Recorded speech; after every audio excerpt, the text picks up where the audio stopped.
Hello everyone, I wanted to use this video as a visual demonstration of how F&D can affect someone. Please bear in mind this is just one example, and how F&D can look even within the same person, let alone amongst different people, can look really dynamic and varied, just very, very different. Functional neurological disorder, F&D for short, is a brain network disorder where the messages between the brain and the body don't always work correctly. This can lead to a person losing control of their body anytime, anywhere, in whatever situation, and in whatever way as well. As people with F&D, we like to call ourselves F&D warriors. We can experience a wide range of symptoms, seizures, attacks, whatever you want to call it. We can even experience things that we have to create our own terminology for them because there is no other name. So as you can see in this video, this is me in a post-seizure state. This is one of the many forms of how my body can present itself after a non-epileptic seizure. So what is happening in my body in this video is the messages between my brain and body are not working correctly. There are messages that's telling my muscles to be very stiff and rigid. And also when I am trying to control my body and move my arm, move my hand, the messages are not quite being sent and received correctly between the brain and body. F&D doesn't just affect my posture and my ability to control and move my body though. It can also affect my speech. It can also affect me mentally in the sense of it can cause me brain fog, short-term memory difficulties and fatigue. I can also have difficulties with eating and drinking. But if you look at other videos on my account, you will very often see that I am not always like this. I am normally able to walk and to talk with no problems.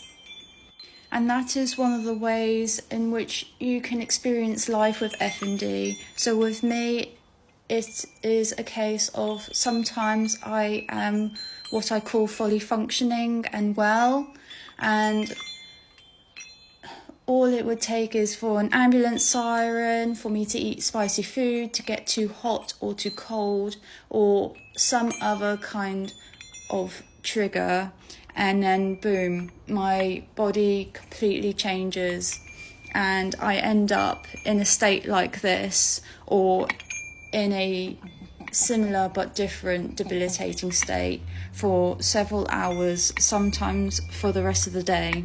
Now, this is not the only way that you can experience F&D. I know F&D warriors who experience one or two particular symptoms chronically all the time. And I know some F&D warriors who are a little bit of both. So experience a bit like me,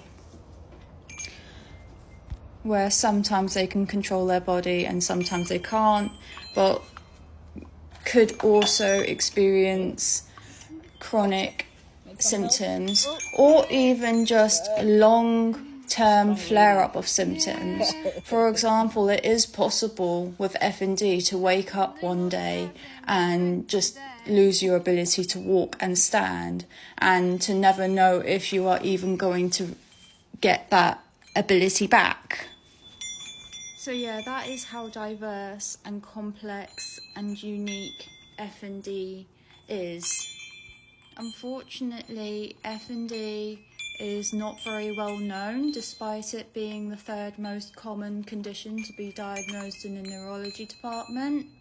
And this is where history plays a part, because essentially back in the ye olde days of medicine, when they believed epilepsy was a mental illness, they of course believed the same thing about FND.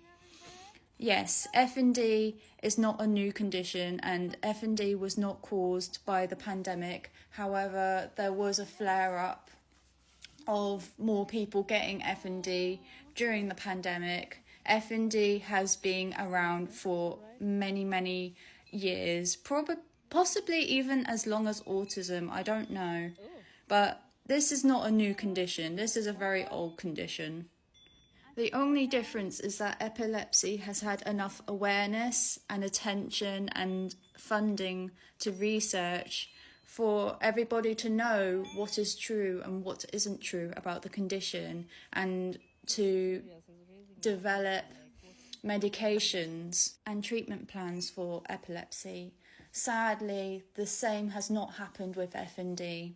When you are diagnosed with FND, you are not given a treatment plan, you are not given any medication, you are not referred onto any services or specialists, or quite frankly, anything for that matter. When you are diagnosed with FND, your neurologist will try and explain to you, in their knowledge and understanding of FND, and they will give you a website link, neurosymptoms.org to be exact. And then that's it, you are discharged and you are left to figure everything out on your own. You have to apply for every tom, nook and cranny to get what you need, from finance to equipment, you name it, we have to apply for it, and the year-long waiting lists as well. And research has said that symptoms with FND can present as debilitating as those with Parkinson's and stroke. So in my opinion, it is unacceptable that we are not given anything to help us. By you listening to me, you are in turn helping me to spread awareness. Thank you.